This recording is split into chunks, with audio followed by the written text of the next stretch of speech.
Just want to say thanks, Cole, for taking the time to look over our stuff. Really appreciate it.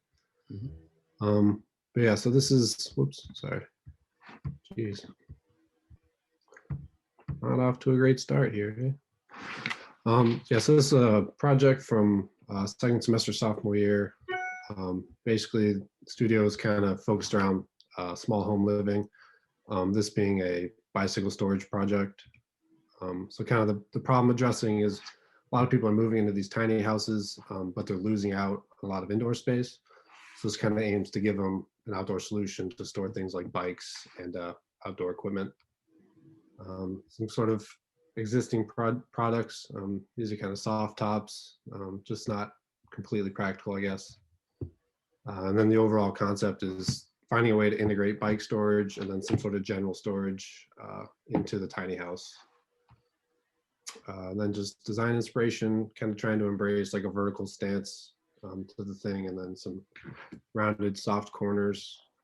This is just a quick ideation, trying to figure out where kind of the bike sits, how it opens, what the shape of this thing might be.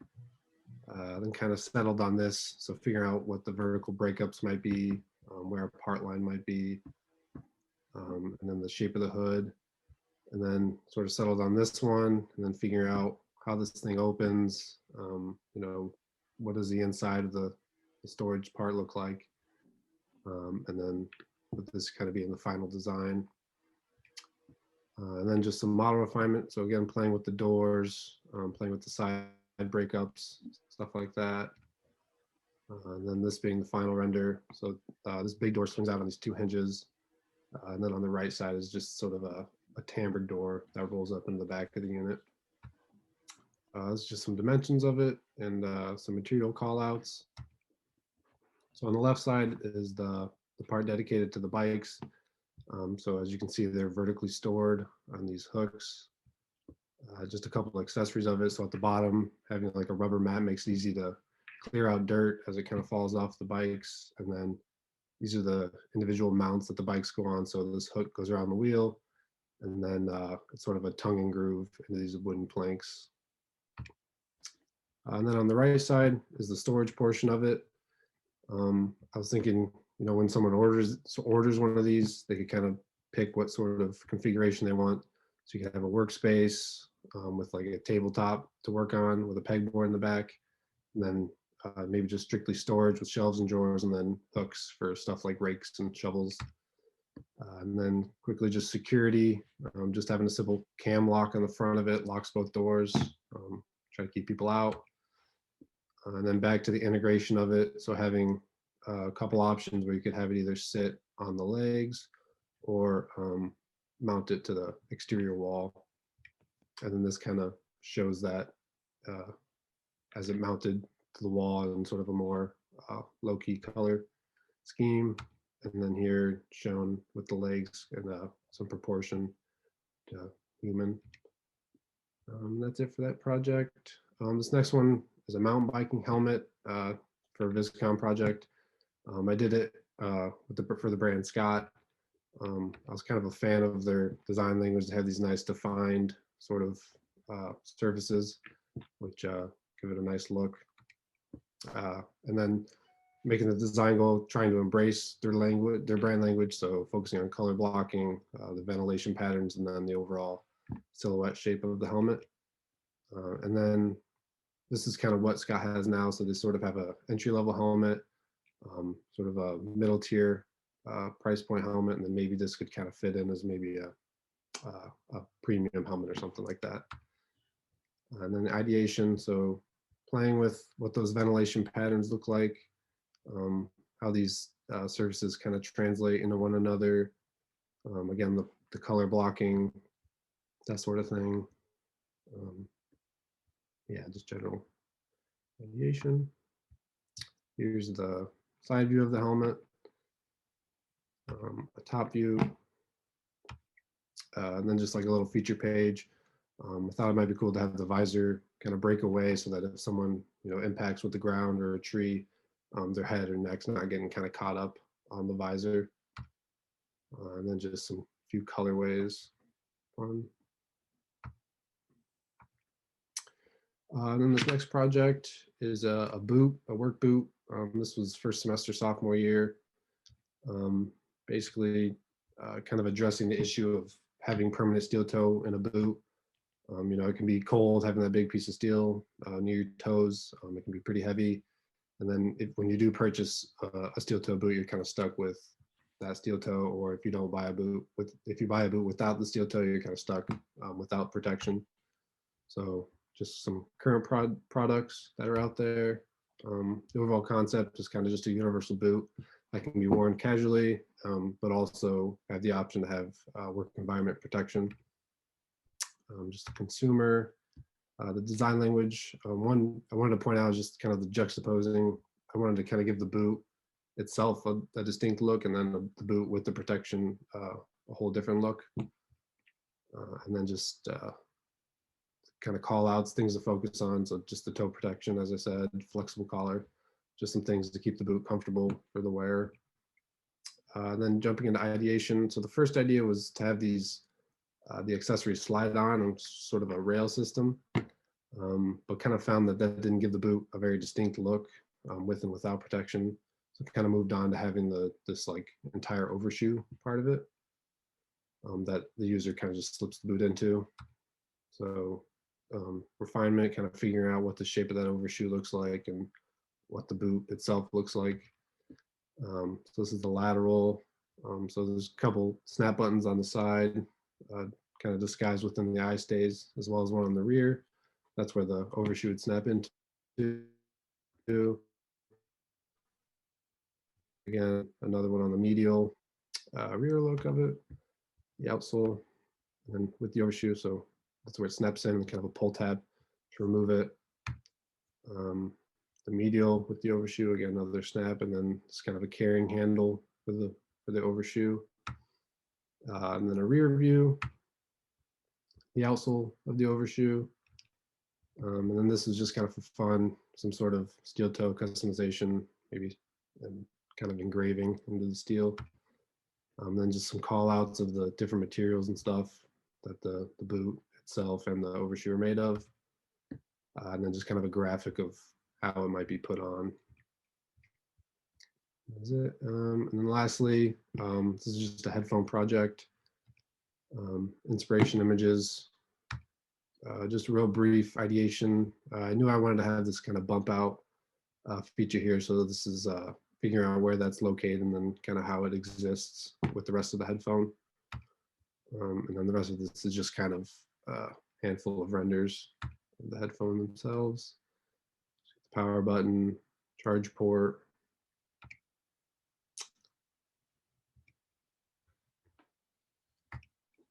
And then just some colorways. And that's it. That was all. Thank you.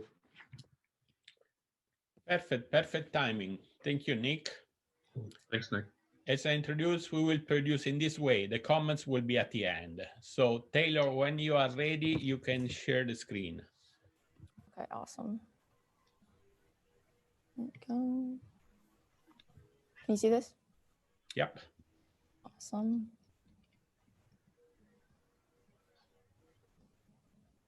Okay, still see it? Everything's good? Yep. Okay, great. So yeah, cut me off if I, talk too long. I like to get into the research a little bit too much, but. Yeah. Can you make a bigger? Oh, it's not full screen? Okay. That's weird. I just went full screen for me, so. Okay, no, it's How about now? Better, maybe? It's better. Okay. Perfect. It's full screen on my end, which is sort of odd. Do you want a double monitor or? No.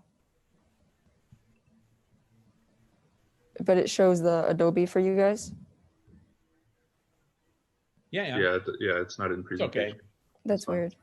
You can try unsharing and then resharing once you're in like full screen, and I think that should work. Okay, yeah, let's try that real quick. Thanks, Isha.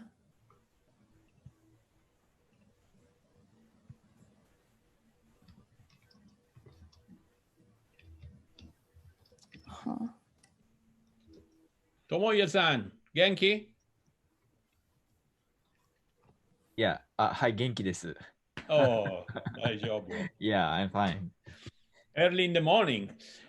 Cool. Yeah. We have two guests, two friends, one in India, one in Japan. Yeah, nice to meet you. What time is it there? Midnight to, yeah.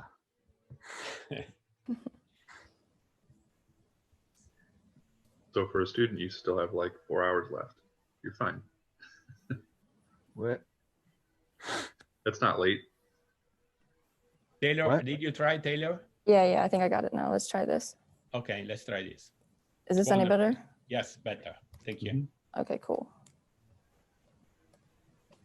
Okay. Awesome. Okay, so this is a redesign for a sustainable metered dose inhaler. And I'll kind of, if it'll let me. There we go.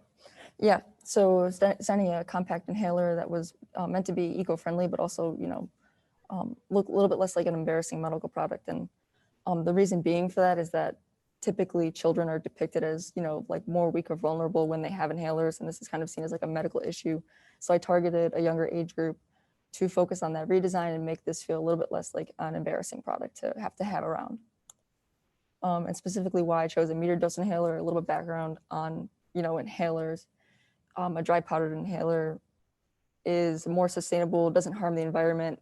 If you know, an aerosol propellant that comes in a metered dose inhaler is really bad for the environment, but specifically why I targeted that type of inhaler, an aerosol propellant inhaler, is because it's so bad for the environment and trying to solve for that problem, as well as that it's a more effective inhaler. And so incorporating those two together to make a better product. And the environmental impact of a metered dose inhaler, if you were to reduce the aerosol propellant that's currently used to a more sustainable one, could significantly drop the global warming potential, which I thought was, a kind of outstanding fact that I wanted to solve for in this project. And a little bit about the sustainability aspect. Again, researching more on the aerosol propellant, I found something that was currently tested but not on the market yet, used in air conditioning for some cars. And so eventually in the future probably could be used in inhalers, and then using all recyclable materials for the body of this inhaler. A little bit about the form ideation. If you don't know, this is a spacer. It is an attachable piece that goes onto the end of an inhaler. And it is, significantly more effective in distributing the medicine to your lungs. But obviously no one wants to use it, specifically that younger target market, because it's an embarrassing, clunky product. And so I wanted to incorporate that in design. And that's kind of what I'm trying to do here, is incorporate those two together into one form. And you can see that again here, just going through a little bit of development on these top three. And this bottom one here is sort of the final design I landed on. You can see when this is expanded, this bottom spot here would be the spacer, and the top part is the inhaler. So when you expand it, the medicine you push and it kind of funnels through this empty space and gives the child a longer time span to breathe in that medicine by suspending it in air. And again, that final design, a little bit of what the exploded view looks like and all the internal parts in there, and how to use it. Kind of try to keep it as simple as possible to what a traditional inhaler, how a traditional inhaler works, so it's not too complicated. And the inside of that, yep. So the canister and kind of pushing that button down will trigger that medicine. When this is expanded, this negative space here, this glass portion is the spacer. And then that mouthpiece kind of swivels out. Oh, there we go. That mouthpiece kind of swivels out to give you access to the medicine. This next project is a compact kitchen for a tiny house. So the goal here was designed for a millennial, which is that target market, which is typically seen living in tiny homes. And doing research on that sort of target is, they actually do enjoy cooking, and it's not like seen as a hassle or a chore. So how to incorporate that and make it feel like it's part of the environment, because specifically tiny homes don't have large kitchens or luxurious kitchens, and kind of reinventing that side of this product. And so did a little bit of a survey with people trying to figure out what is the most used appliance in your kitchen. And it came down to being the sink, the refrigerator, and the table. So when I went about this design, I made sure to incorporate those three things. And in this compact kitchen, I wanted to make it expandable and contractible, but make sure those three appliances are available at all times. And this is sort of the form inspiration, kind of just keeping it minimal, neutral colors.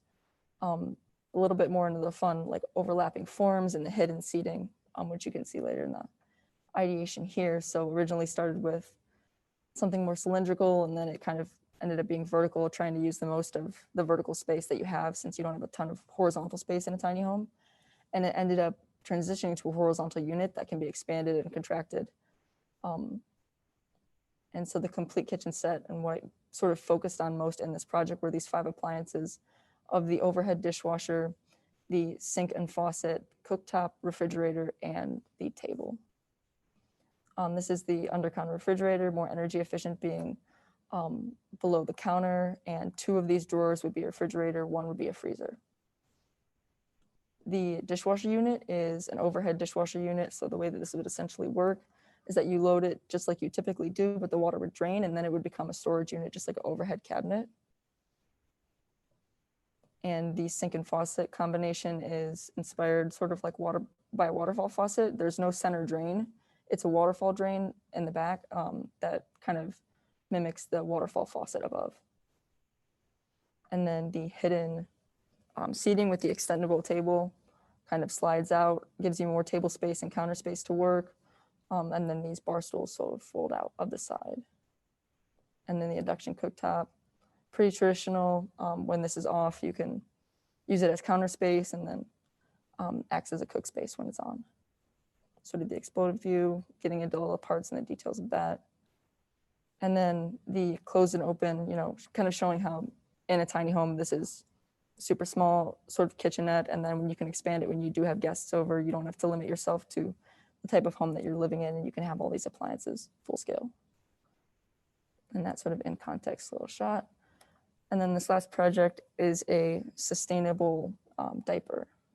And so the redesign here was to target a 100% disposable diaper that didn't take 300 years to decompose. A little bit diving into the research, I found that this was like the 3rd largest source of household waste in the US. And so trying to solve for that problem between a disposable diaper, which is super convenient but really bad for the environment, and then a cloth diaper, which is super inconvenient for a parent, especially if you have multiple children, and it takes too long to clean, but it's really good for the environment. And the explorations of that, I wasn't trying to change the form too much initially.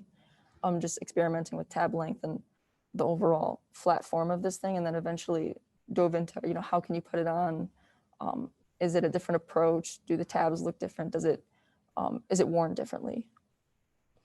And the final design that I landed on was all inspired by nature. So this banana leaf print is on the outside of it, and it's completely made of banana leaf pressed pulp.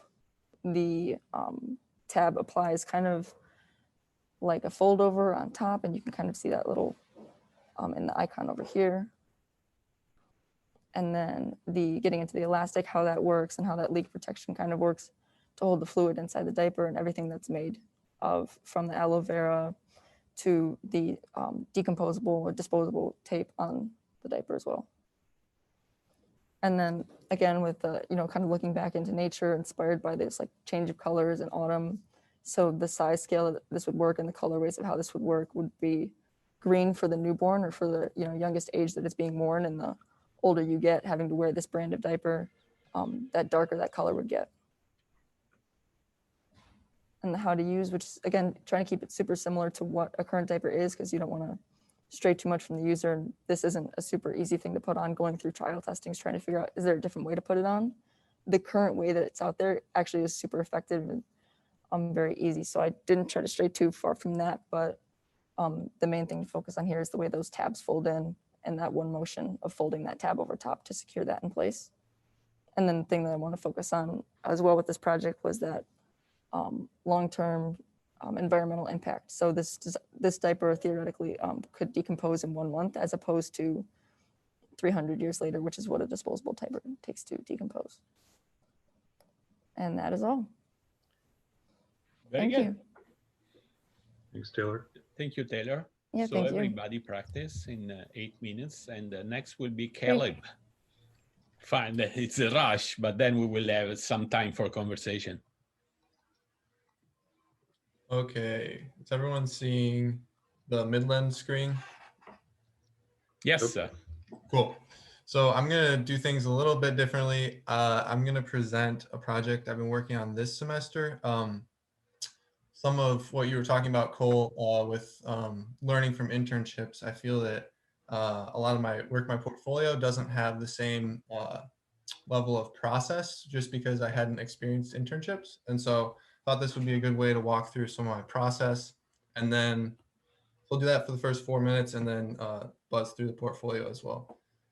So I did a walkie-talkie studio looking at designing some walkie-talkies for Midland. So I started with interviews. One of the first interviews I did was with my dad, and it was super helpful. He kept repeating the word trust throughout the interview. He kept saying things like, just didn't know if I could trust it, be it the batteries, be it the range. And so I felt like I needed to dial in on that emotional language.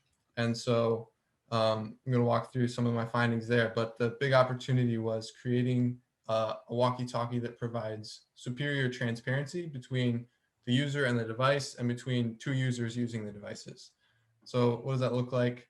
Right now, you buy walkie-talkies because you want peace of mind in the backcountry.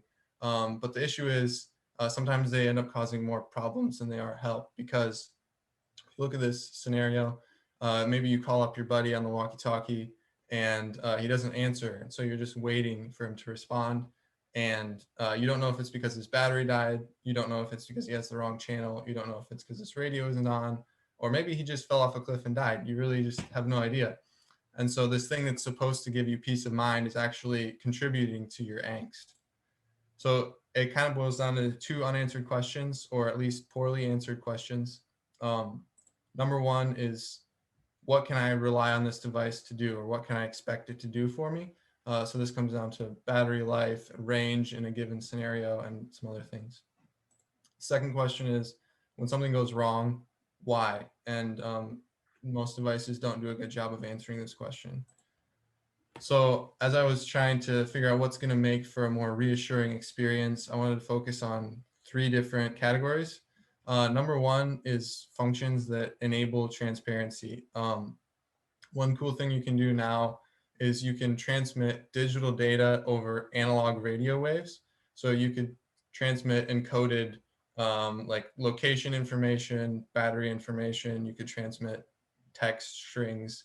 So all of these can combine into a system that would allow you to see, you know, oh, my buddy Greg, his battery is just dying, or here's where he was last time I talked to him. The second area I wanted to focus on is intuitive interface. Right now, a lot of the buttons on these devices relate to their navigational function, and they also specify specific function. So they're easy to use if you know how to use them, and they make for a quick interface, but they're not very intuitive. So I wanted to pull that back and just have the buttons navigate the screen, and the screen provide the information. So I think that's what people are used to. And then finally, I wanted to create an aesthetic that engendered trust, looked competent, looked capable, and approachable. This is a lot of information to absorb, but basically I was looking at where this would fall in the market and what the price point would be. So it'd be a pretty high-end unit. Then I was taking apart existing walkie-talkies, got my hands on a couple different units to see how they felt. Did a bunch of mock-ups, got a bunch of feedback on what people liked, what they didn't like. Everyone ended up gravitating back towards this bottom left concept, which is basically what most walkie-talkies are shaped like. So it was a little bit of back to square one, but it did give me some valuable insights on a couple things. During this time was sketching, a bunch of different form factors, a bunch of different aesthetic directions. And then I took my favorites from that, jumped into CAD to try and figure out how that's going to play out in 3D.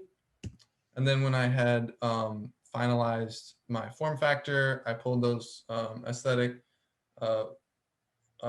movements into this form factor to make the final decision. Ended up with going with number one. I think it's straightforward, approachable, and looks capable and tough. Then it was a matter of just breaking down how this is all going to go together. And this is kind of where I'm at now, is trying to make CAD that is as close to production ready as possible. So that's that project. Hopefully that gives you a little bit of a look at some process. And then I'm going to just buzz through some of the projects in my portfolio. So these are projects from the last couple of years at school. This was a pressure washer I did. It sought to create an easier to move around pressure washer. There's a lot of issues with mobility, current pressure washers. And it did this by suspending the engine below the axle and having two oversized wheels, and it creates this pendulum effect where it's always self-stabilizing. And this allows you to pull it up and down stairs with ease. Here's some sketches, and then final model. I recently reworked the aesthetics to kind of fit more with the Karcher brand language. So that's where these renders came from. And as you can see, you can pull it around with a hose. You can pull it up and down stairs, and then all of the components compress into this cylindrical form for easy storage. This was a chair I did to help learn parametric modeling. I used Blender and Grasshopper, and I was looking at the contrast between this advanced like parametric aesthetic and some more traditional motifs like this button tufting and these soft pillowy forms. And then this summer, I was supposed to be working overseas, and that got canceled, and so I was stuck at home at my parents' place, and my dad has a little bit of a wood shop, and so I spent the summer just building a canoe. It was like somewhere around 500 hours of work.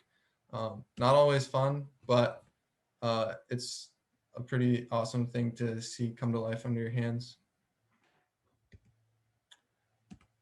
And then I just finished up my portfolio with sketches. I'm not going to talk through the specifics of these, but I like to use different medium and change up the style depending on the project, what seems appropriate.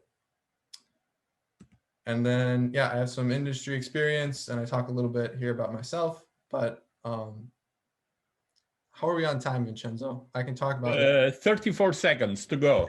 We'll kill it here then. That's enough. You've seen what you need to see. Well done. Well done. Thank you. Thank you very much, the three of you.